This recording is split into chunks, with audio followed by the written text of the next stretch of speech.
Shalom a todos, bienvenidos una vez más a nuestra clase. Nuestra clase el día de hoy no se trata del Shulchan Aruch, no se trata de Mishnei Torah, no se trata del Mashiach. Hoy es una clase especial. Hoy tenemos al Jajam Yoshiyahu Silfa, que él es de República Dominicana. Así que shalom a todos, bienvenidos, gracias por participar en esta clase tan especial. Es una clase para nosotros. El Jajam, él está ahorita aquí casi preparándose para poder estar con nosotros. Vamos a ver si está listo. Vamos, Jajam. Shalom Preséntate. a todos, Shalom, Jajam Yohanan Levi, qué gusto que me hayas invitado a este encuentro. Estaba Baruch preparando el Hashem. ambiente del lugar para que se pueda ver aquí. ¿Se ve bien mi cámara, verdad? Sí, se ve bien. Ponlo sentado un poquito más hacia la derecha o la izquierda, no sé, para que tú te veas más. Ahí, exacto, perfecto. Ahí. Excelente, Jajam. Jajam, cuéntanos tu historia, tus logros académicos, de quién obtuviste tus mijot y todas estas historias, por favor, que todos estamos ansiosos de conocerte, saber de ti. Así que, bueno, yo ya tengo el privilegio de conocerte, me he sentado contigo, hemos discutido mucha halajá. Eh, He tenido el privilegio de discutir toda una noche de Shabbat juntamente con el Jajam. Estudiamos toda una noche en pláticas y esto y el otro. Estuvo muy lindo allá en República Dominicana juntamente con el Jajam de Mota. Pero bien, cuéntanos, Jajam, tu historia y todos tus logros académicos, por favor. Bueno, mi historia se resume aquí en la República Dominicana, donde tenemos una gran tradición de judaísmo sefaradí desde muchas generaciones. Estamos hablando desde el año 1800, 1700, nuestra historia es bastante amplia. En el ámbito personal, tengo preparación tanto académica como rabínica. En mi preparación rabínica, mi primera semijá la obtuve del rabino Ashebe Mordejai en la ciudad de Sosúa no sé si ha ido a Sosúa, que tenemos una ciudad con muchísima historia, donde los primeros judíos que llegaron allá en 1948, el Estado dominicano le hizo sinagoga, les dio terreno, le dio mucho dinero a los judíos cuando estaban saliendo del exterminio nazi. Allá fue en primera semijá en Sosúa con el rabino Shlomo Mordejai. Posteriormente a esa también obtuve semijá Yadim Yadim como juez con el Jajam Elías de Mota. También tenemos preparación en el ámbito de Hassanut. Recibí preparación con rabinos en torno al judaísmo sefaradí hispano-portugués, el cual ya conoces. También soy comunicador social, graduado en la Universidad Estatal aquí. También soy psicólogo, psicólogo clínico y maestrando en neuropsicología clínica. Eh, ¿Qué más te podría decir? Un humilde servidor aquí a las órdenes de ustedes. Qué alegre tenerte aquí en casa, aquí en Sulam Jacob Sephardi Community. Aquí es una alegría tenerte en este shiur tan especial que nos vas a traer el día de hoy. Por favor, a los participantes, cierren sus micrófonos en este momento y al final del curso o cuando el jajam diga hay alguna pregunta, algo, alguna duda, entonces en ese momento ustedes abren su micrófono y yo voy a ir cediendo la palabra a cada uno, ¿ok? Muchas gracias, Jajam. El tema del día de hoy, creo, si no estoy equivocado, discutimos de este tema, el título, la Torah y su aplicación en la psicología humana. Por lo que sé, tú eres psicólogo también, entonces, Jajam, todo tuyo, la Bimá, para que tú puedas enseñar tu shiur el día de hoy. Adelante. Muy bien. Eh, Número uno, vamos a hablar no solamente de psicología, también de sexualidad, de tema de celos. Eh, Pero iniciando a través del estudio de la Torá, del Talmud, podemos mencionar que el mandamiento más importante que seguimos nosotros los judíos se llama el Shema Israel, que dice Shema Israel Adonai Eloheinu Adonai Echad. Pero luego dice Ve'ahavta et Hashem Elohecha, bechol levaveja, bechol nafshecha, bechol meodeja. Cuando buscamos la palabra Ve'ahavta et Hashem, dice que amarás a Dios con todo tu corazón. Pero la palabra que aparece con todo tu corazón aparece con doble bet. Dice los Jajamín y se preguntan, ¿por qué hay dos bets cuando dice amarás a Hashem con todo tu corazón? Se puede escribir solamente con una sola bet, pero ¿por qué con dos bets? Bueno, según los Jajamín nos enseñan que esto se expresa porque tenemos en nosotros, en nuestro cuerpo, dos corazones. ¿Cuáles son los dos corazones que enseña la Torá que puede tener el individuo? Bueno, si hablamos en el ámbito médico, el corazón no es esto que tenemos aquí, porque esto que tenemos aquí es una especie de aparato que bombea sangre y que hace que circule toda esa sangre a nuestro cuerpo. Sin embargo, digamos, los griegos empezaron a identificar algo que tenemos aquí arriba, lo que llamamos cerebro, pero los griegos llamaron a esto como si fuera una especie de aparato que calienta la sangre. Y no identificaron que esto que tenemos aquí en la cabeza producía pensamiento, sino que pensaban ante los antiguos que el pensamiento era producido por esto que tenemos aquí, por el corazón que conocemos clínicamente. Los griegos pensaban que lo que tenemos aquí arriba, el cerebro, era el aparato que calentaba la sangre y si una persona era muy, digamos, enojona, se conocía como alguien colérico porque la sangre estaba muy caliente. Entonces, cuando realmente estudiamos hoy día en el ámbito de la psicología, neuropsicología, el concepto de corazón se puede traducir al cerebro. El cerebro que tenemos aquí tiene varias funciones. Aparte del pensamiento, también están los sentimientos y las emociones. ¿Cómo lo identificamos? Dice la palabra levaveja, o sea, dos bets, dos corazones. El cerebro está dividido en dos partes, a pesar que existe el lóbulo frontal, el lóbulo parietal, el occipital y el temporal. También tenemos dos partes que se dividen, que es el hemisferio derecho y el izquierdo. Uno es analítico y el otro es más sentimental. Entonces, estas dos partes del cerebro, cuando se unen entre sí, tenemos en el medio la hipófisis y en la hipófisis tenemos las emociones. La hipófisis es lo que crea los sentimientos en el individuo. Entonces, junto con la hipófisis tenemos la amígdala, que es lo que produce el miedo. Cuando hablamos del miedo, dice la Torá, el principio de la sabiduría es el temor a Hashem. Rashid, Juchma, Irat Hashamay o Irat Hashem. El principio de la sabiduría es el temor a Hashem. El temor a Hashem, cuando se habla, es un temor basado en el miedo. Sí, claro, pero es un miedo positivo, no es un miedo negativo. Es un miedo decir que tenemos miedo a ir hacia el pecado porque amamos a Hashem. Entonces, tenemos dos cosas, amar y tenemos también el miedo. ¿Se puede juntar el amor y el miedo? Sí se podría juntar el amor y el miedo en una parashá. En la parashá pasada hablamos de la sotá. No sé si ustedes recuerdan, cuando se utiliza el concepto de sotá, es una mujer que el marido tiene muchos celos de ella porque ella posiblemente, se ha entrado en un espacio privado con ese hombre que no es su esposo y su esposo tiene celos de que ella pudo haber cometido un acto de adulterio. Tenemos dos conceptos, el tema del amor y el tema del miedo. El miedo en este caso, el hombre tiene miedo a que la mujer haya cometido adulterio y el concepto del amor ama a la mujer y por eso ese mismo amor le crea el celo. Cuando la parashá habla acerca de los celos en el hombre, utiliza la palabra ruach kiná. Ruach Kiná se expresa como un espíritu de celo, como que se le introdujo un espíritu de celo en el individuo, haciendo que el hombre piense que la mujer ha cometido un pecado.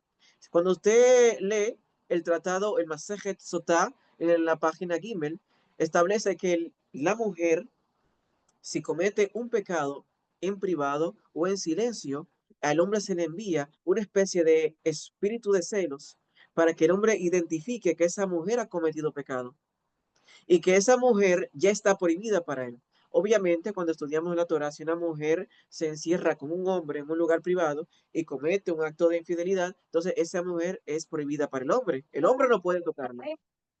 Por eso que dice la Torah que cuando el hombre le lleva a ella al del Cohen, y ella hace el proceso de beberse las aguas amargas. Después se dice, y el hombre ya por lo menos no va a transgredir o el hombre se ha liberado de su pecado. ¿De cuál pecado estamos hablando? De que si el hombre se acuesta con una mujer o se acuesta con su esposa después de ya haber cometido un acto de infidelidad, entonces el hombre comete también adulterio. Pero bueno, volviendo al inicio, hablamos de el Ruach Kiná.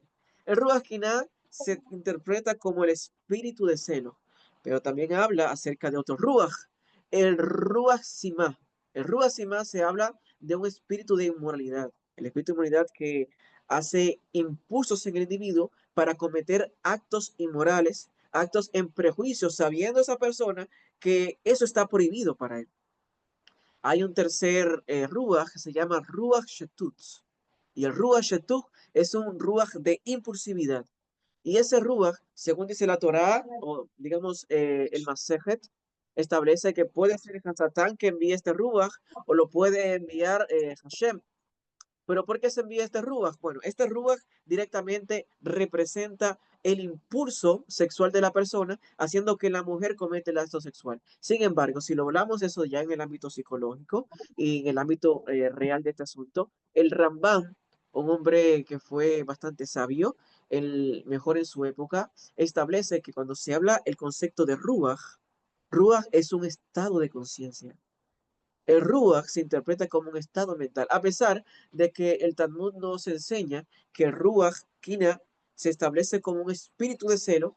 El Rambam nos establece que esto más bien es un estado mental de celos del individuo para que pueda tener en conflicto consigo mismo, identificar si la mujer está en un periodo de transición donde ha cometido pecado o no. Sucede que si la mujer se lleva a un del Cohen y se toma las aguas amargas, si la mujer no ha cometido pecado, entonces la mujer eh, se bendice con un hijo. Según dice el Rashba, todo esto todo esto se basa en un aspecto pedagógico, para que la gente aprenda que cómo debe conducirse en el torno familiar. Ahora, cuando hablamos en el concepto de la sotá, si ustedes ven todo el ritual que se hace con el Cohen escribe el nombre de Hashem, y ese nombre de Hashem, después que está escrito, él lo borra. Viene la pregunta, ¿está permitido borrar el nombre de Hashem después de haberlo escrito? Si una persona agarra y se escribe un tatuaje en su cuerpo, ¿está permitido borrarse el tatuaje? Si una persona escribe el nombre de Hashem en el Sefer Torah, ¿está permitido? Obviamente que no está permitido. Está prohibido eliminarse incluso el tatuaje que usted se haya puesto con el nombre de Hashem. Entonces, ¿por qué se permite o por qué la Torah dice que tiene que eliminar o borrar el nombre de Hashem cuando se hace el ritual después de haber sido escrito? Bueno, esto trasluce que en el único momento en que se permite el borrado del nombre de Hashem es para poder resolver el conflicto entre el marido y la mujer. Para poder traer Shalom Bait, Hashem permite el borrado de su nombre. Entonces, volviendo al tema de la sotá, que aparece en los tres conceptos, aparece primero el tema de los celos. Cuando hablamos de los celos, que dice Ruach Kinaa, también cuando cambiamos las vocales, aparece el concepto de tomar acción, vamos a ver cómo decirlo en español, de verbalizar, decirle a la mujer, tú no puedes estar con ese hombre. Tú no puedes estar con ese hombre, tú no te puedes tú no puedes llegar a un lugar privado con ese hombre. Por lo tanto, cuando el hombre dice, tú no puedes estar con ese hombre en un lugar privado, le está prohibiendo a ella estar con esa persona. Y si tiene un testigo y ese testigo dice que vio esa mujer con esa persona en ese lugar privado, entonces la mujer está obligada a recibir las aguas de Sotá. El tema que estamos hablando de la sotá hoy día no se puede realizar como un ritual como tal. Entonces entra la pregunta, ¿qué pasaría con un hombre que se da cuenta que su mujer entra a un lugar privado? ¿Qué pasa con un hombre que se da cuenta que una mujer entra a un lugar privado y él tiene el celo o tiene la duda de que ella se pudo haber acostado con ese hombre? No se puede tomar esa cosa amarga. Según dice el Talmud, si tiene dos testigos, y los dos testigos dicen que ella estuvo en ese lugar, entonces ahí entra un conflicto de que Si ella lo hizo, si ella cometió adulterio, entonces ella estaría prohibido para su esposo. Entonces ya en el ámbito de tomar una decisión de manera alágica, obviamente el hombre puede divorciarse de su esposa desde que ve un concepto de erguá. Cuando el hombre ve algo que es impropio e inmoral hacia sus ojos, el hombre puede divorciarse de su esposa de manera inmediata, puede entregarle una carta de divorcio. En el judaísmo, Baruch Hashem, tenemos el derecho de entregarle carta de divorcio a la mujer, los hombres, entregar carta de divorcio cuando el hombre ve un acto de inmoralidad de esta naturaleza. Entonces, si vamos en el aspecto psicológico, ¿está permitido que un hombre se divorcie de su mujer solamente porque tenga celos? ¿Qué son los celos según el judaísmo y según la Torá? El concepto de celos, hay un celo que se llama trastorno de celos delirante. Es cuando una persona siente y piensa que su mujer le ha sido infiel o su mujer está utilizando llamadas de WhatsApp con un hombre o está entrando a Facebook y está hablando con un hombre que él no conoce. Este tipo de cosas, ¿cómo el hombre se podría conducir? Es muy importante en nuestras comunidades que se promueva el Ajá, tema. disculpe que lo interrumpa. Manuel, ¿puedes cerrar tu micrófono, Manuel? Gracias. Ok, Continúe, Jajam. le comentaba, es muy importante que en nuestras comunidades se promueva el tema de la salud mental y el tema de la Shalom Bait, de la Shalom Bait en nuestro entorno. ¿Por qué? Porque muchas veces no identificamos cuando un marido puede tener celos delirantes y el celo delirante podría causar que el hombre sea agresivo. Ahí es donde entra el reshut, el ruach shetut y el ruach kina. El ruach kina es el espíritu de celo y el ruach shetut es el espíritu de impulsividad. Y cuando estoy hablando de eso, no son espíritus, son estados de conciencia, son estados mentales. Es por eso que le hablé al inicio acerca de los dos cerebros que tenemos, que el cerebro, obviamente, hace que seamos también impulsivos. Tenemos hormonas que también nos crean impulsividad. Se ha demostrado que posiblemente los machos, cuando tienen testosterona alta, pueden tener más impulsividad y más agresión que aquellos que tienen baja testosterona. Sin embargo, en este aspecto que estoy hablando, ¿qué pasa cuando un hombre tiene celos?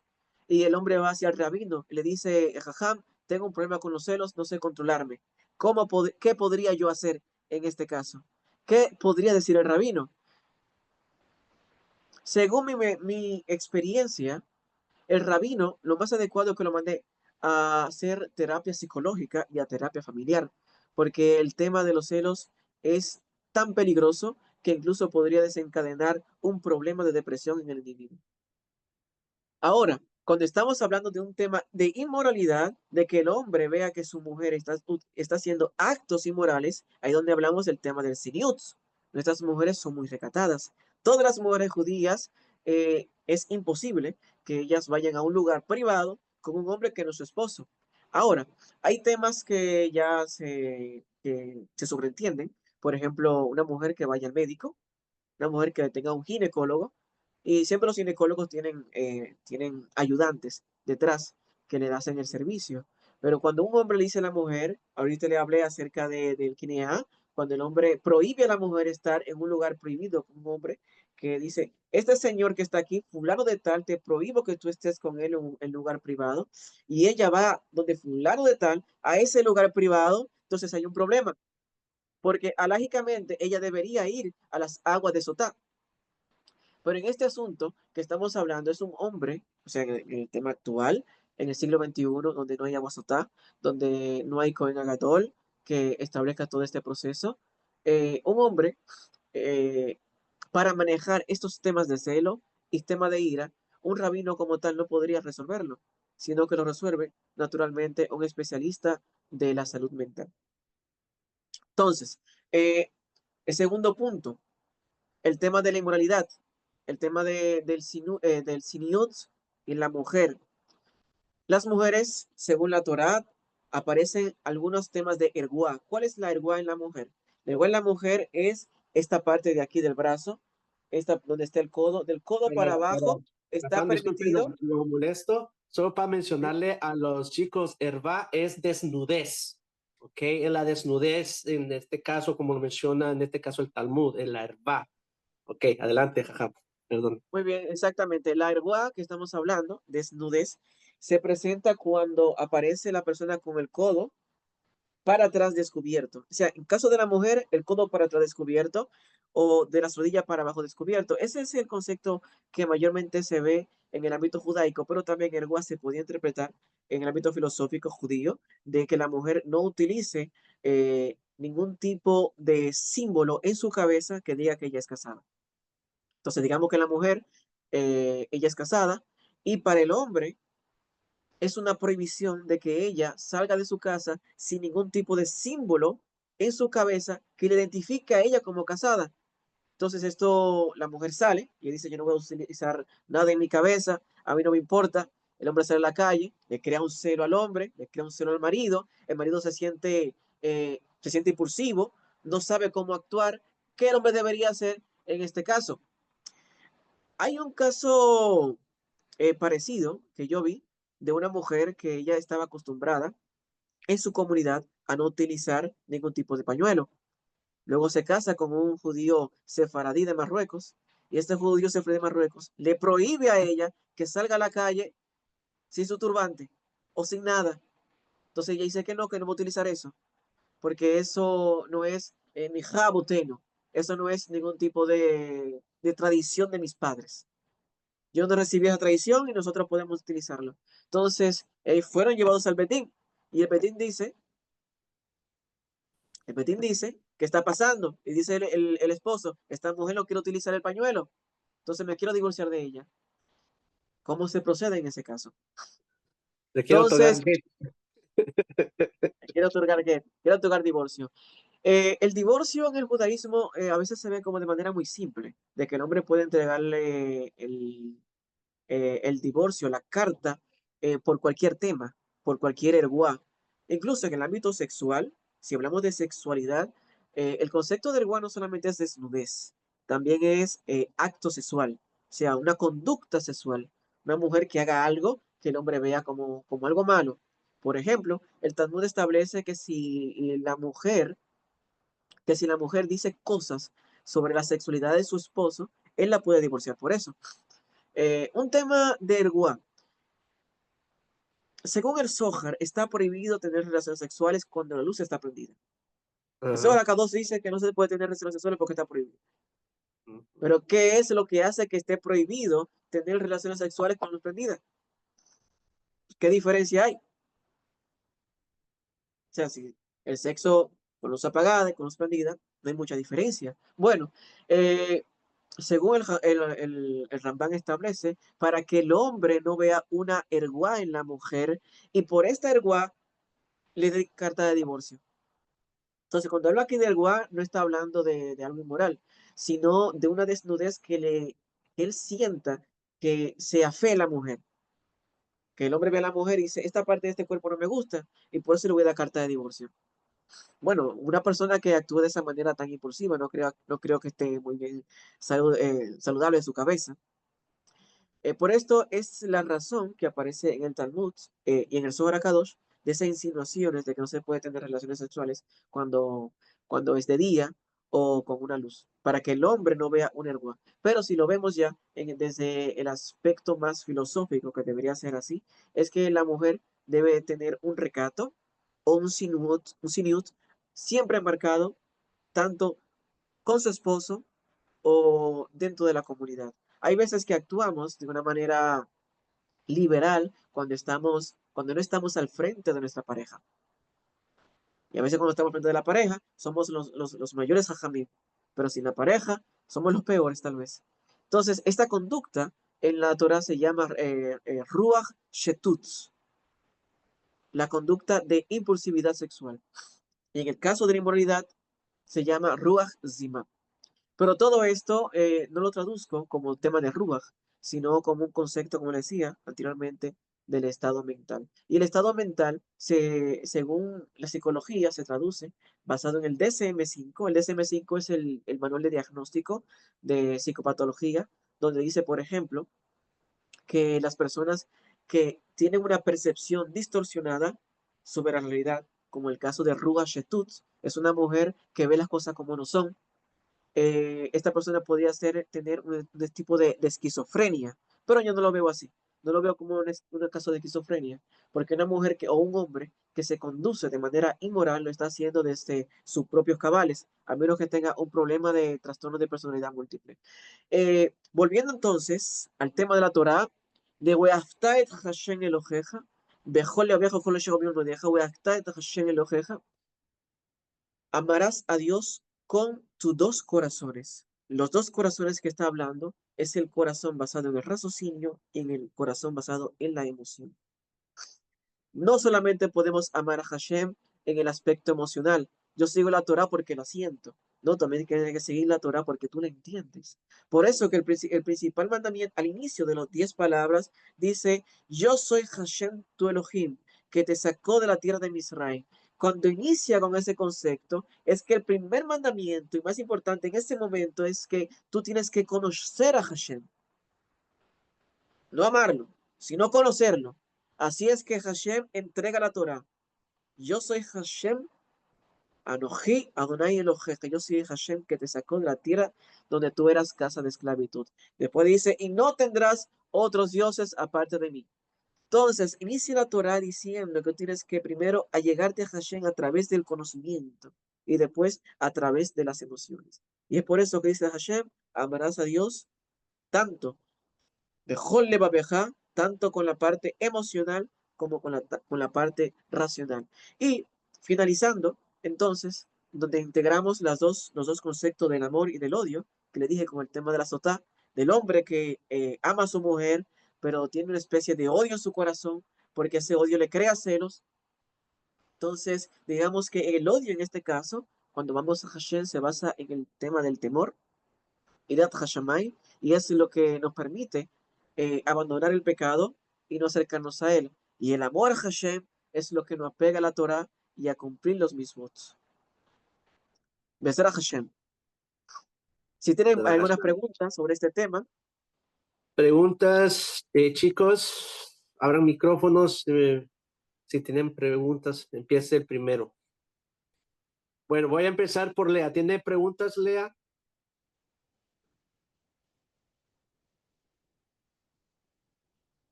¿No? Ok. No hay preguntas con Lea.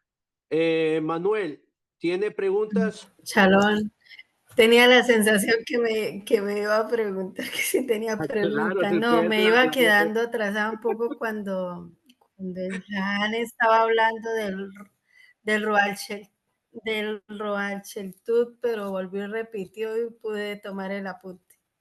Ok, perfecto. O sea, todo claro con usted, ¿verdad, Lea? ¿No hay preguntas? No. Ok.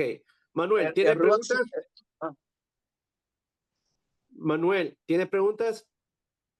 No. Por ahora no. Ok. Mónica, perdón, Moni, ¿tiene preguntas? No, Rap, todo claro. Gracias. Ok, perfecto. Hanna, ¿tiene preguntas?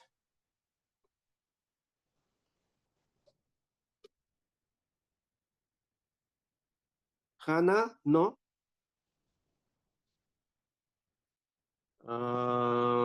Delfín, ¿tiene preguntas?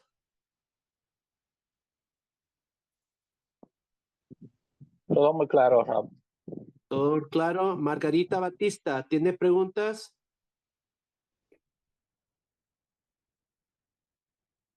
No, ok. Johanan, el tocayo, a ver, allá en Cuba, ¿tiene preguntas? No, perfecto. Shlomo Levi, ok, ok. Tenemos la bendición que tenemos también aquí al Jajam Rab de Mota. No sé, ¿nos quiera instruir algo, Jajam, a todos aquí?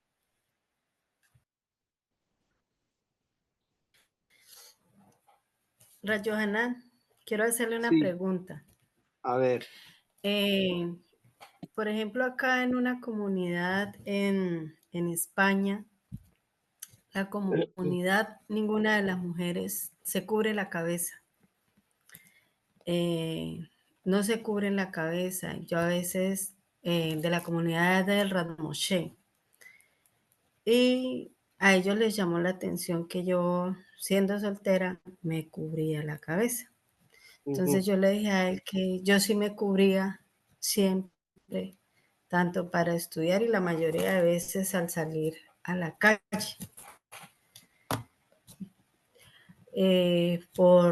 No, o sea, no porque no sea casada, no, sino por respeto y por temor a Hashem. Yo lo hago por eso. Pero me llamaba mucho la atención que en la comunidad no, nadie, ni llevan pañuelos, ni llevan peluca, ni se cubren el cabello. Y la comunidad es sefardí marroquí. Solamente eso, o sea, me llamó mucho la atención, pero no pregunté nada en sí, que por qué, nada. O sea, no sé si es porque aquí en España es un poco más, la gente más liberal, ¿no? No sé si será por eso. Yoshiahu es su clase, así que usted puede dar la respuesta. Sí, las dos preguntas. Primero, la Ruach Shetutz se traduce como un espíritu de locura. Espíritu de locura. Así que una persona tenga alterada la percepción de la realidad.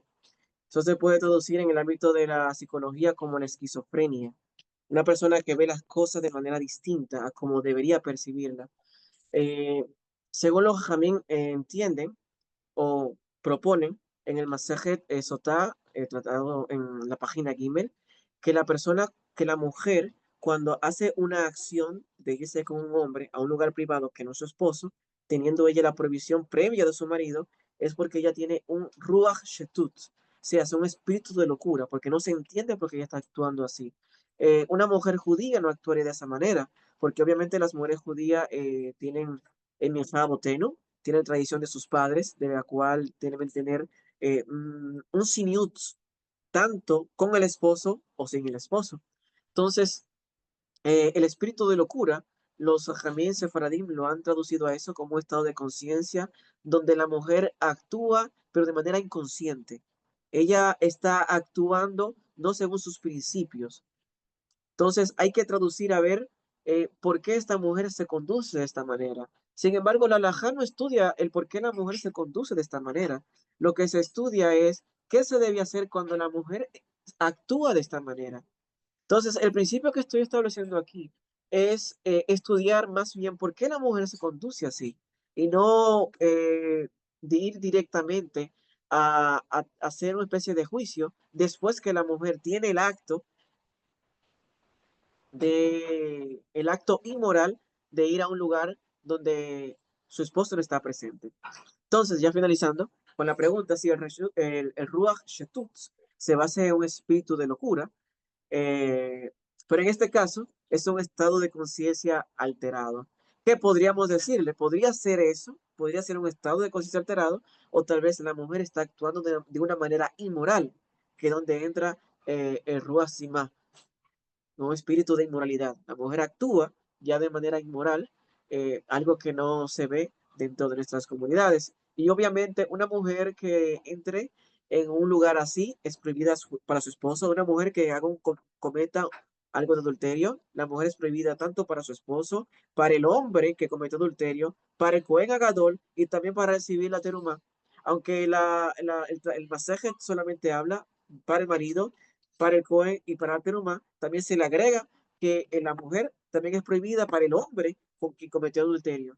Por eso es que en un caso de matrimonio, si la mujer, el hombre, la deja a un estado de aguná, el estado de aguná es cuando la mujer se queda en el aire y el hombre no da divorcio y el hombre se va, entonces la mujer se mete con otro hombre, la mujer estaría prohibido tanto para su marido como para la mujer con que se metió en segunda instancia.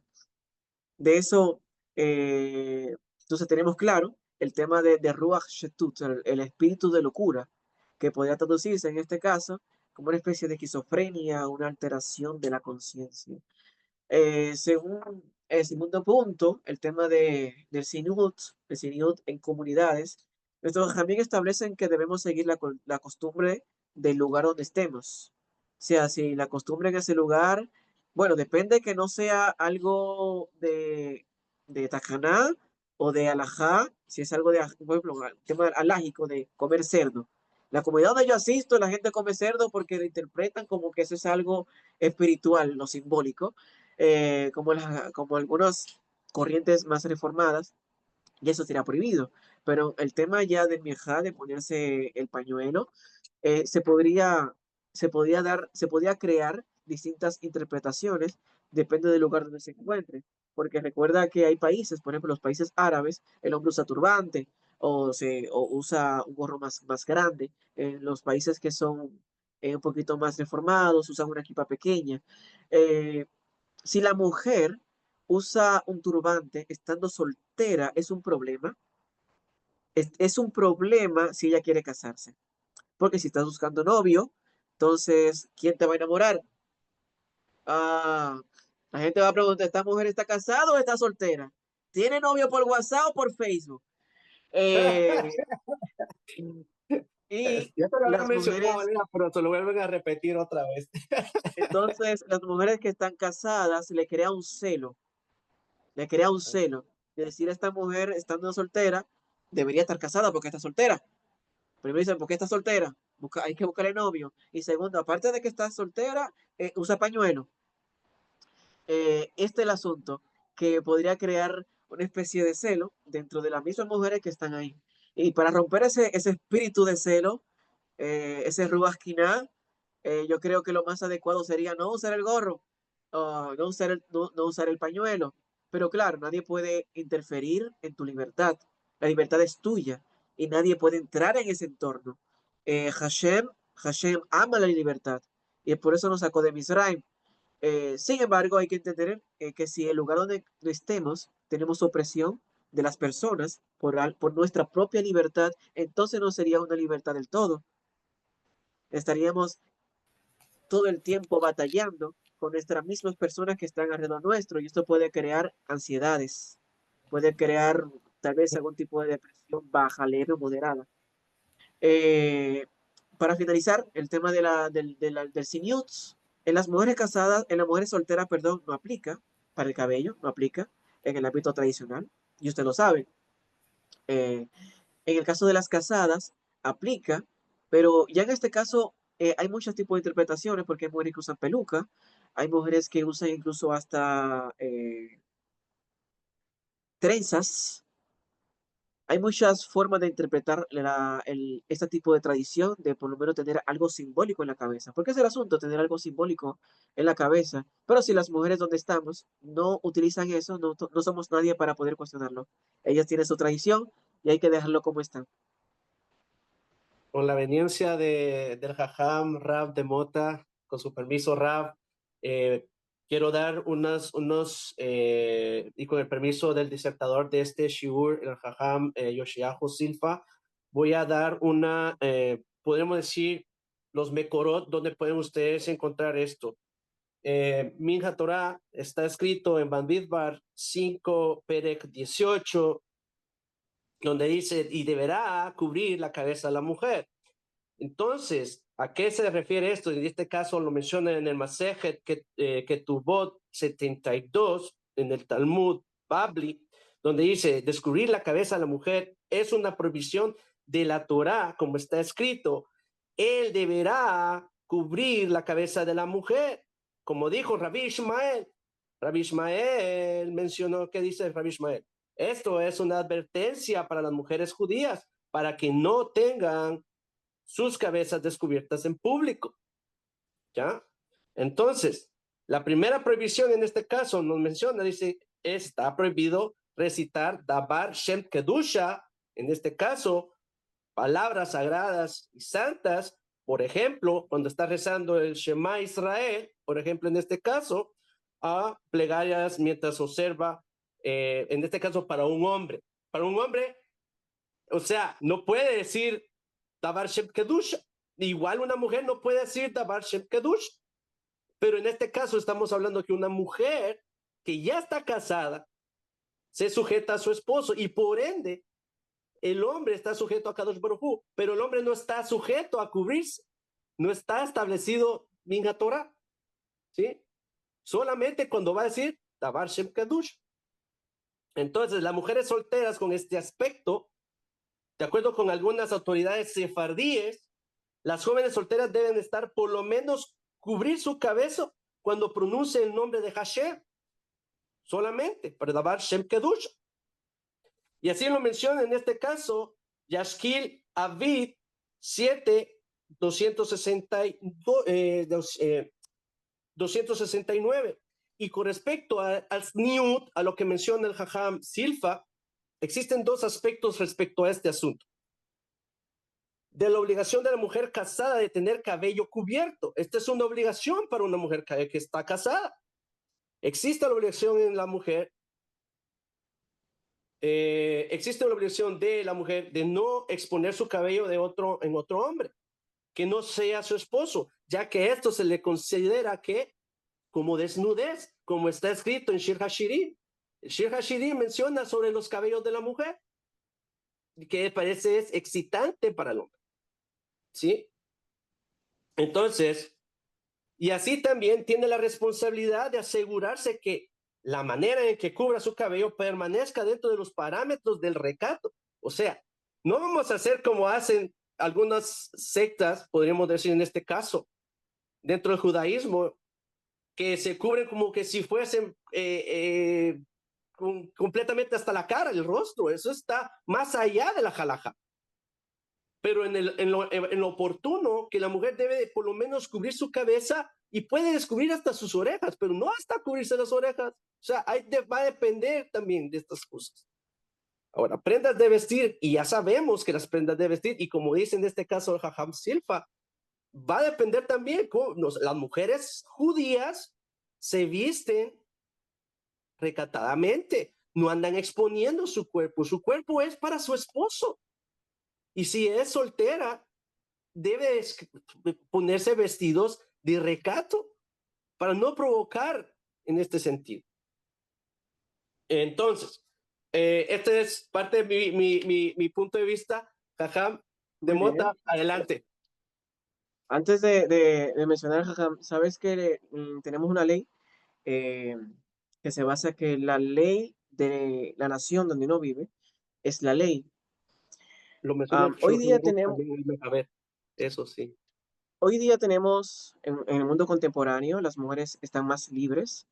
Hoy día las mujeres están más empoderadas. Existe el feminismo dentro de nuestras corrientes judías, a la cual algunas hay que valorarlo, otras tal vez un poco cuestionables. Y las mujeres hoy día, la mayor parte de las comunidades que son más reformadas, más modernas, no se cubren el cabello. El asunto con este tema es bastante complejo, porque las mujeres tienen su propia libertad desde su propia interpretación de la Torá, o digamos de fuentes más exclusivas, de fuentes talmúdicas. Pero con respecto a si la mujer debe cubrirse el cabello o no, se debe tomar en cuenta tanto el aspecto comunitario.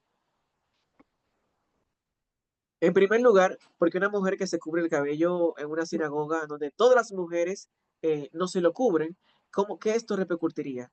¿Qué esto podría crear? ¿Crearía celo? ¿Crearía enemistad? ¿Crearía problemas? O si una mujer no se cubre el cabello, donde todas las mujeres sí se cubren el cabello, ¿cómo se procedería en este caso? Es un tema bastante complejo.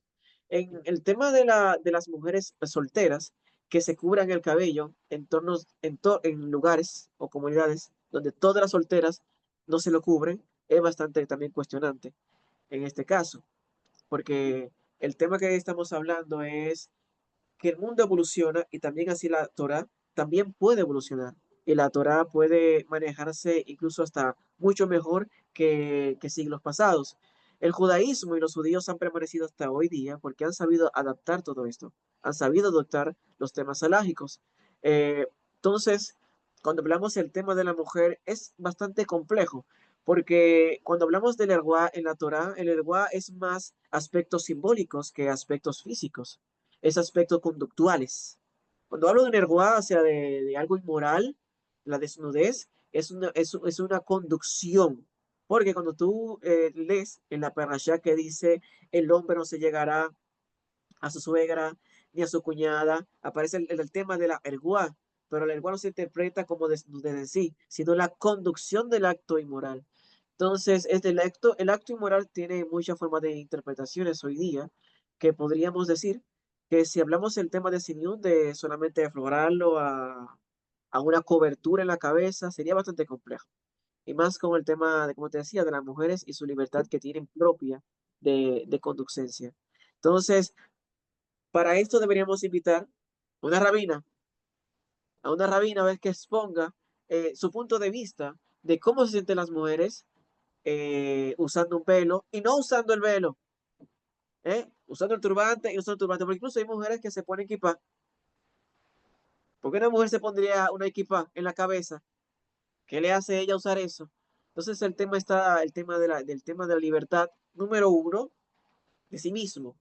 Número dos, el tema de la comunidad en sí. ¿A qué se está enfrentando en utilizar ese tipo de vestimenta? Y creo que tiene que haber un balance. El Rambam establece que tiene que haber un balance siempre en todas las cosas. No podemos inclinarnos siempre a la conducta que sea más exigente, ni tampoco a la menos, sino a transitar en el camino del medio. Es por eso que el Rambam se considera como un humanista, porque siempre busca conseguir conciliar el tema alágico con el tema moral y filosófico. Alea creo que levantó la mano. Jajam de Mota. Quería aportarle lo siguiente, Jajam. Yo nunca he ido personalmente a la comunidad de donde les estoy comentando, ¿no? He tenido la oportunidad de estudiar con ellos de manera virtual y la pregunta me la hizo fue Rabino, que por qué me cubría el cabello si era soltera, porque él sabe. Entonces, la verdad siempre ha sido como ahorita estaba enseñándonos Rayo Hanan, por temor a Hashem, por respeto y porque me siento como desnuda, ir descubierta delante de la presencia del Eterno, orar o mencionarlo. La verdad es por eso, pero sí he tratado de trabajarlo en la calle de descubrirme el cabello. Sino que, por ejemplo, entro a un shiur como estos donde varios caballeros no me cubro, por respeto, o sea, es eso, es ser muy cuidadosa en eso. Entonces, por eso me cubro el cabello. Pero trato sí en mi vida cotidiana de descubrirlo. Algunos también establecen que incluso las mujeres solteras, cuando van a estar frente al Sefer Torah, deben tener la cabeza cubierta, incluso al momento de uno recitar ciertas verajot, incluso las solteras deben tener un tipo de cobertura. Y si ese es tu deseo, pues Baruch Hashem, qué bueno. Y lo veo muy bien. Gracias. Oye, sí, Jajam de Mota, háganos un honor de escuchar su voz y sus enseñanzas. Adelante, Rab. Shalom Uraja. Hazak Baruch al Jajam Silfa por sus palabras, por su shiur. No quiero agregar muchas cosas porque estoy de duelo por el fallecimiento de mi maestro. Entonces estoy guardando Shiva hasta cierto punto por su fallecimiento. Solamente quiero agregar sobre el tema que estaban hablando de la cobertura de la mujer. Ese fue uno de los temas que discutí por muchos años con el Jajam Jacob de Olivera, Zichron Libraja. Y para darle vida al Jajam que falleció hace 2 días, quiero repetir algunas de las cosas que él habló del tema. Yo le presenté, después de haber estudiado los textos en el Talmud, tanto Yerushalmi como Babli, en la Mishneh Torah, Shulchan Aruch, Aruch HaShulchan, Moshe y Serles, y varios comentarios sobre el tema y comentarios de la Mishnah, le dije al Jajam que hay una discrepancia en la ley entre Rambam y entre Rabbi Yosef Karo en Shulchan Aruch o en el Bet Yosef. Y él me dijo, sí, es así mismo. El Rambam, eh, establece que hay dos coberturas para la mujer. una mujer casada, hablamos de la casada. Todas las mujeres se cubren según el Rambam. La mujer soltera se cubre con un tipo de cobertura en su vecindario y en su casa, y la mujer casada tiene un tipo de cobertura en su casa, pero en público debe tener un segundo tipo de cobertura que le llama en hebreo redid. Eso está establecido en Ilhot Isurei Biah, capítulo 24, si no me equivoco. Entonces, el Rambam establece que la cobertura de la mujer, tanto de la soltera como bueno, en este caso la casada, es Dat Moshe. Hay una diferencia entre Dat Moshe y Dat Yehudit, la ley de Moisés y la ley de las mujeres judías.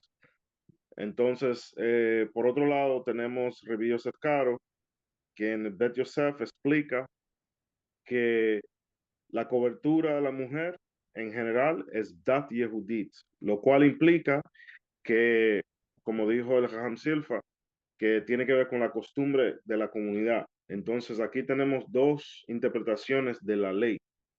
¿Cuál de las dos vamos a seguir? Ahí viene la discrepancia. Cuando le presenté este tema al Jajam de Oliveira, muchos años atrás, él me dijo simplemente, Rabbi Yosef Karo, Zichron Libraja, cometió muchos errores, porque al ser exiliado de España, no tenía acceso a los manuscritos que tenía Rambam en su época. Como resultado, él codificó la ley según los manuscritos que tenía a su alcance, y como el proyecto de Shulchan Aruch era unir varias comunidades de diferentes tradiciones bajo una sola halajá, se inclinó a las tradiciones de otras comunidades que interpretaban de una manera más ligera, como lo vemos en la escritura de Moshe Serles, y también después en el de Rabino Epstein, Aruch HaShulchan. Y entonces yo, cuando le presenté las varias teshuvot de los varios jajamim de Ashkenaz, el jajam de Olivera me dijo, pero estos rabinos, ellos lo que están buscando es facilitar a la mujer de no cubrirse en vez de traer la mujer a seguir Dat Moshe. Entonces, le presenté varios comentarios. Hay varios rabinos que siguen la línea, incluyendo a Rabbi Yosef Karo, en el Talmud Yerushalmi, cuando habla del tema de la cobertura de la mujer, hablando de la fuente que citaste de la Perashá de la Sotá, cuando dice que hay que descubrir la cabeza o descubrir el velo o la cabeza de la mujer, el Talmud Yerushalmi en los comentarios dice que hace un juego con palabras, con la palabra capabalatín. Entonces, esta palabra, según esos comentaristas, se relaciona con la palabra capabellum del latín, que significa como un tipo de trenzas en el cabello, o hasta inclusive ¿cómo le dicen? Una peluca, que era costumbre. Por eso vemos la Mishnah, el Tratado Shabbat, dice que en capítulo 6 menciona todas las cosas que las mujeres no pueden cargar en público en el Shabbat. ¿Por qué razón? Porque ellas pueden ser que lo carguen en el público y se lo quiten de encima para enseñarle a sus amigas. Mira la nueva vestimenta que tengo, mira esta prenda nueva. Y de esa forma va a estar cargando en el dominio público. Y una de esas cosas que dice el Tratado de Shabbat de la Mishnah es una peluca. Es decir, que la mujer está prohibida usar peluca en el Shabbat, en Reshut Harabim, en lugar público. Pues volviendo al tema de Talmud Yerushalmi, estos comentarios entienden que lo que hacía el Cohen no era descubrir el cabello, sino que le quitaba los nudos de sus trenzas. Entonces, siguiendo esa interpretación, aquellos que se basan en esa interpretación, como Rabbi Yosef Karo, Entonces entienden que el asunto de la cobertura es algo cultural. El Rambam, por otro lado, no lo entiende así. El Rambam tenía acceso a la tradición de los Geonim, que en árabe decimos Atamulana, nuestra enseñanza, que era la tradición oral. Y es lo que Rambam codifica en la Mishnah Torah, codifica en Ilhot Isurebia, que la soltera debe de cubrirse con algún tipo de cobertura y la casada cubrirse con lo que ella se cubre en su casa, en su patio. Es decir, si vamos al Medio Oriente, si estudiamos lo que se llama un riyad es un lugar donde hay un patio en común y varias casas alrededor como en forma de U o de L. Entonces, ese espacio en común donde está la fuente en el centro, eso es un riyad, ese sería el patio. Una mujer casada, según el Rambam y según el Talmud, como citaste en Ketubot 72a, la mujer que sale ahí en ese lugar, casada, debe estar cubierta con un tipo de cobertura. Si ella, eso el lugar no se considera Reshut Rabbim, se considera Carmelit. Pero si ella sale al lugar público, como en ejemplo de Shuk, que es un mercado, ella debe de cubrirse con Redit, es decir, una segunda cobertura por encima de la cobertura que ella usa en su casa o en su patio. Ahí tenemos dos tradiciones. Entonces, quería nomás aclarar eso, no para quitar ni poner, solo dar fuerza. Hazaku Baruch. A Saku Baruch, al Jajam Rab de Mota y a nuestro expositor, Jajam Yoshiahu Silfa, que dio un bonito shiur. No sé si todavía tendrán más preguntas, queridos amigos. Este es el momento para hacer las preguntas pertinentes. Aquí hay 3 Jajam aquí para poderles resolver. Y mucho más, nuestro mayor maestro, el Jajam Rab de Mota. ¿Preguntas? Sulamit, ¿tiene preguntas, Sulamit? A ver, voy a preguntar. Buena, shalom con todos. Shalom, Sulamit. Me quedé pensando realmente con todo lo que estaba diciendo Lea y lo que han dicho los rabinos. Y puede ser que una mujer sabiendo, una mujer judía, sabiendo que tiene que guardar recato, cubrirse la cabeza por respeto al esposo y también por respeto a Hashem. Si no lo hace, podríamos decir que algo está pasando psicológicamente, como emocionalmente, como por no acatar el, lo que se refiere acerca de lo que tiene que ser una mujer judía. Se me ocurrió eso, no sé, o sea, si hablamos psicológicamente, si sabe lo que tiene que hacer y no lo hace, no sé si por vergüenza, por pena o simplemente porque no quiere acatar con lo que debe acatar. ¿Hablamos psicológicamente algo, alguna variante, algo que puede estar pasando?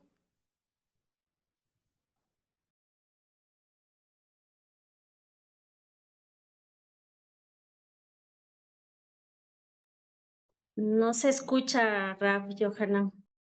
Bueno, mil disculpas. Yo pienso con respecto a las prendas atractivas. Similarmente, en este caso, las mujeres no, prendas atractivas está completamente prohibido.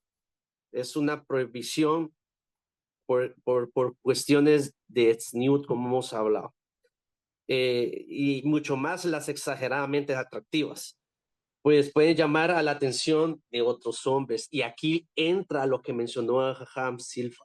Empiezan a existir los celos. Ya no puede haber shalom bait dentro del hogar. Entonces, todos estos tipos de situaciones y estas prendas ajustadas que pueden ser para la mujer tal vez, ay, sí, yo me miro muy atractiva, muy empoderada, muy aquí, muy allá. Y al final, lo que está trayendo sobre su hogar es conflicto, es celos, es problemas. Entonces, es preferible que se eviten los problemas y sabemos que se recatadamente.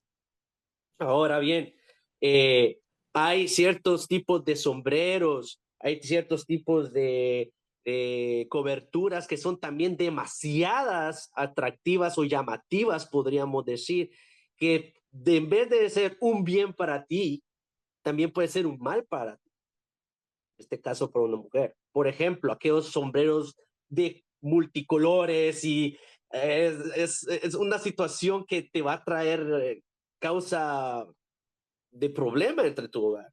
Y esto es como una situación de requisitos halágicos estrictos que nos especifican nuestros jajamim, que debemos de ser muy cuidadosos dentro de nuestros hogares.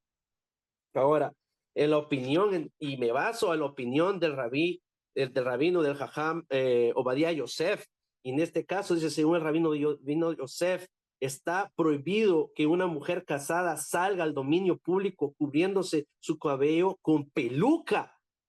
Y aquí lo establece él hasta con una peluca, porque nosotros no somos como los ashkenazim, nuestros hermanos ashkenazim, ellos tienen su costumbre, Baruch Hashem, pero en este caso Jajam de Mota, muchas gracias, que descanse, gracias por su participación, le deseo fuerza, Hazak, para usted, para toda su familia y para todos los compañeros de estudios suyos, que el alma de Jajam de Oliveira sea elevada hasta los lugares más altos y si es posible hasta que se acabó. Johanan, con Entonces, tu permiso, me gustaría responderle la pregunta que hizo Margarita. A sí, ver, adelante. sí, Margarita fue, sí, Margarita. No, fue Sulamit. Sulamit, perfecto. Si existe o puede haber un problema psicológico de una persona que sabiendo que debe hacer algo no lo hace, podría ser. Esto se presenta como un síntoma negativo. Los síntomas negativos se basan cuando una persona tiene deficiencia o le quita algo a algo que es algo normal. Por ejemplo, en este caso, la misma de ponerse el pañuelo, ponerse un sombrero cuando sale a la calle de una mujer casada. Si ella deja de hacerlo, ¿por qué ella está dejando de hacerlo? Hay un trastorno que se llama el trastorno bipolar, que muchos casos que se presentan en el trastorno bipolar es cuando la persona empieza a tener decaimiento, cuando la gente se le quita el ánimo, cuando la gente no quiere hacer nada, se le quita hasta el deseo de comer o el deseo sexual. En este caso, el deseo de cumplir un misbot. Ese misbot, ¿cuál estamos hablando? El misbot de Siniut. ¿Por qué esta persona no está siendo recatada en la calle? Entonces, me parece que la pregunta solamente es bastante acertada. ¿Podría presentarse algún tipo de trastorno, digamos, emocional? ¿Podría ser un trastorno emocional que esté presentando esta persona y se le haya quitado el deseo o el ánimo de poder realizar esta misma del cine? Dice, bueno, ¿para qué lo voy a hacer? A final de cuentas, ¿quién le importa? O a mí no me importa que la gente me vea tal como ellos quieran verme. A final de cuentas, quizás yo paso desapercibida, aunque ellos me vean así. Muchos comentarios negativos le pueden estar pasando en la mente de esa persona. Y creo que tomar eso en consideración es bastante sabio de tu parte. Se puede considerar incluso, si hablamos psicológicamente, de que quizás no se vive en un medio donde que hay más personas que se visten de la misma manera o de la misma forma. Puede ser eso una motivación, digo yo, como para decir no voy a hacerlo porque por los demás, ni siquiera por la persona misma. En ese caso, o sea, ¿qué es lo que se debería hacer? Porque si no lo había visto de ese sentido, de que no quiero realizar una mitzvot, porque de ese nude, ¿no? Pero más allá pensando de tener salón by, se puede considerar algo como algo personal, quizás por vergüenza, por algún malestar, algo. ¿Me refieres de no utilizar la prenda en específico? ¿De sentir vergüenza por usarla? O quizás digo, se puede, a ver, no sé cómo decir. Tal vez lo que Mm, quiere decir Mónica, en este caso Sulamit, es por cuestiones de que la mujer tal vez no vive dentro de una comunidad. Y en este sentido, ella como ya no vive dentro de una comunidad, ella se siente liberada de no seguir haciendo los mitzvot.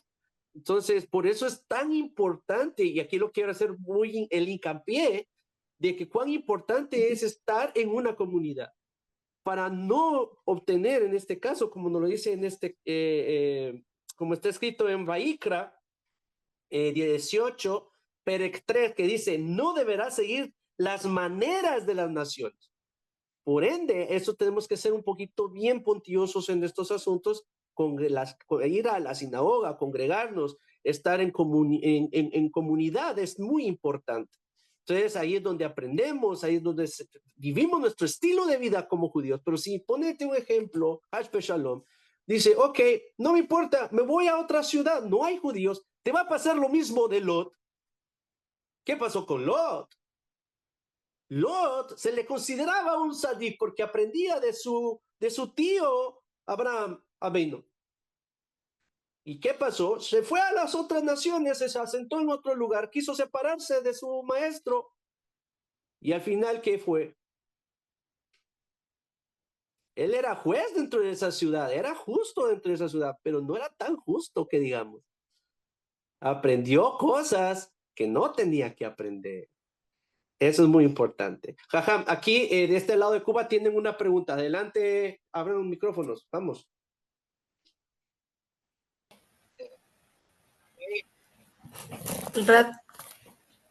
No, espere, estamos hablando aquí los de Cuba. Denme tiempo porque los de Cuba tienen preguntas.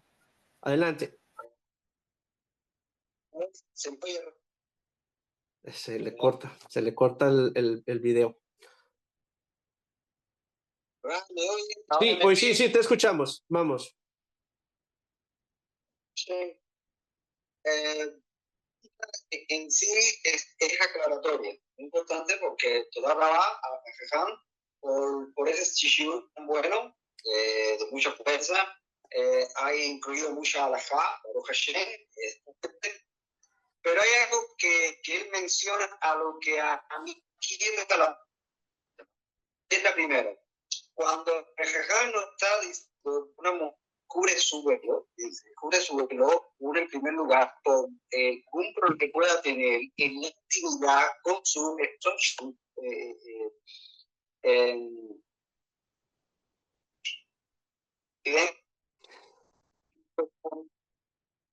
Se le corta mucho. Mil disculpas. Hay mucha interferencia. ¿Por qué no lo escribes la pregunta? Escribe la pregunta.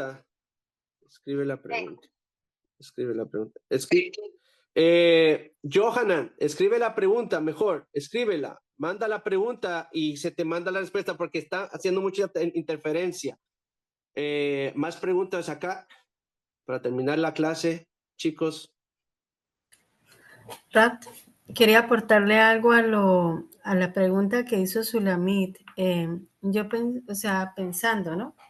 Yo creo que también una mujer que, digamos, no cumple la misbat, como decía el Jajam, puede ser porque ya no está dentro de una comunidad, se siente libre, o también porque tiene, digamos, no sé, baja autoestima y le preocupa y le afecta lo que las personas del entorno puedan pensar.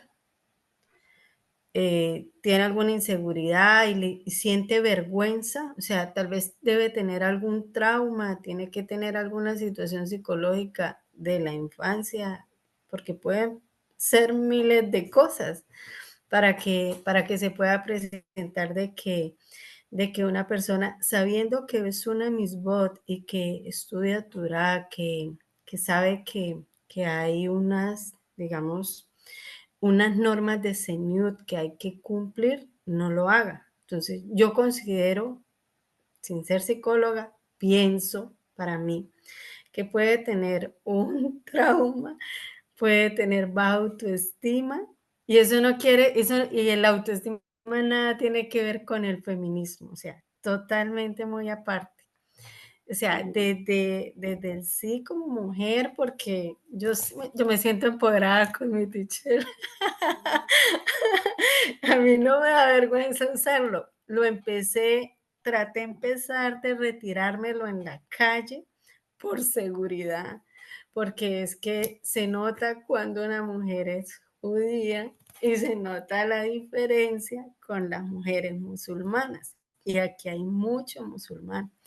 Entonces, como aquí estaban haciendo las manifestaciones en la calle y en contra de Israel, o sea, hubieron personas de mi entorno cercano que me dijeron, descúbrete el cabello porque es un peligro que te hagan algo en la calle. Entonces, por eso me empecé a descubrir en la calle, pero la verdad, o sea, sí, no sé, o sea, yo creo que como decía el rabino, es muy personal, es algo muy personal de la relación que cada uno de nosotros tiene con Hashem, es muy personal y lo que uno va sintiendo, es lo que va sintiendo a través del corazón, es el llamado, o sea, son cosas que, y yo creo que, o sea, porque soy en una ciudad donde no hay comunidad, pero si por circunstancias tuviera que ir a la comunidad y me pidieran descubrirme, me descubriría, o sea, no iría en contra de lo que hay ya establecido, si me hago entender, o sea, me sujeto a, a las normas, a lo que hay que hacer. Ya, excelente. Rav Yeshayahu. Bueno, los miedos siempre traen con ellos los traumas, o sería al revés, los traumas también traen consigo los miedos. Hay un psicólogo que se llamaba Carl Gustav Jung, que habla acerca de los arquetipos. Los arquetipos son una especie de símbolos que todas las personas lo tenemos y se representan a través de los sueños. También habla acerca de las sombras, y las sombras se manifiestan en ciertos símbolos, digamos, un toro que persigue a alguien, un hombre grande que te persigue en los sueños, alguien que te quiere hacer daño. Todas esas cosas son representaciones de traumas que tenemos en la infancia. Y obviamente, cuando tenemos ciertas conductas de las cuales uno dice, ¿por qué esta persona actúa de esa manera? Podría traducirse a una especie de trauma que puede tener la persona en la infancia, obviamente como tú dices, y puede ser un miedo a algo. Ese miedo a algo se traduce a que la persona no hace la cosa como debería hacerla. En el caso de una mujer que no use turbante, porque ella se encuentra en un lugar donde todas usan turbante, o al revés, y esto le produce algún tipo de miedo o algún tipo de vergüenza, podría ser evidentemente por algún trauma de la niñez, que ese trauma de la niñez le ha creado una especie de, digamos, hay una fobia que se llama fobia social. La fobia social es cuando la gente va hacia ciertos entornos y le da miedo, le da vergüenza. Imagínate que aparte del miedo y la vergüenza, se ponga un atuendo de la cual la gente que está por ahí la va a mirar. La fobia social hace que la persona no pueda presentarse hacia el otro. Hola, ¿cómo estás? Mi nombre es Yoshiahu Silva. Eso para esa persona es imposible. Esa persona no puede tener interacciones sociales con personas que no conozca. Entonces, si agregamos a eso a una persona que tenga fobia social, a que tenga que ponerse un atuendo religioso en un entorno donde la gente no lo utiliza, eso podría sí representarse en una especie de miedo, de trauma. Y yo creo que eh, tu, tu comentario es bastante bueno y acertado. Y creo que son cosas que deberíamos tomar en cuenta en nuestras comunidades, nuestras mujeres, de por qué actúan de cierta forma ante cosas como esta tan básicas como el tema del sinut o misbot, que tienen que ver con aspectos relacionados a nuestra vestimenta, que puede ser algo básico, pero podría representar algo más profundo, y en este caso traumas que pueden venir incluso hasta de la niñez. Muy bien. Con la veniencia del Jajam, Gracias. hay una circunstancia muy particular que no le hemos discutido. ¿Cuál es este asunto? Cuando sucedió el atentado contra los judíos por parte de los palestinos, muchos de ellos no eran religiosos. Muchos de ellos no eran religiosos. A partir de esta situación tan caótica que vivieron, muchos de ellos voltearon su rostro a Hashem. Y muchos de ellos se volvieron unas personas religiosas. Baruch Hashem. O sea, no es necesario que pasen estas cosas. Por supuesto, Hash Shalom, que todas las cosas malas en este mundo sean erradicadas y prontamente venga el Mashiach. Podemos ver la construcción del templo y todas estas cosas que esperamos todos. Pero muchas de esas personas se han dado cuenta que a raíz de abrazar su judaidad, de volver a su judaidad, se han sentido más en paz consigo mismos, se han sentido más conectados con Kadosh Baruj Hu. Y viven ahora su vida como judíos. Yo pienso que esto es algo muy increíble y a veces, como dice en esta situación, son situaciones psicológicas de una situación dura que puede haber pasado a cambiar también. Y así también como en esta circunstancia de que circunstancias tal vez, por ejemplo, de vivir lejos de una comunidad, te hacen apartarte de las buenas prácticas, de vivir como judío, estar conectado con tu judaísmo, estudiar la Torah Kedoshá, de que por sí sabemos, jajam, que ayuda mucho psicológicamente y todo lo hemos discutido aquí en esta mesa de estudio. Lea lo ha mencionado, también lo ha mencionado en este caso Moni, y muchos estudiantes acá han dicho, mi vida ha cambiado a raíz de que empecé a estudiar Torah. ¿Qué nos puedes decir de esto, jajam? Bueno, ahí dentro de la neurociencia, lo que se llama epigenética, que son circunstancias que suceden dentro de nuestro entorno que hacen que podamos activar nuestros genes y digamos que son genes que producen un tipo de conducta. Hay conductas que son heredadas y eso se estudió a través de la etiología, el estudio de en la psicología de los animales. Cuando tú estudias, por ejemplo, las aves, ellas tienen un ritual antes del apareamiento.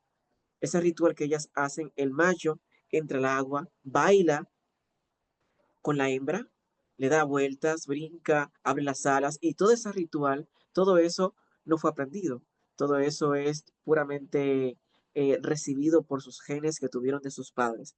Y también cuando se estudia la distancia y los lugares donde viajan las aves, todo eso no es aprendido, sino es puramente genético, al igual que cómo se conducen los mamíferos en el tema de la lactancia.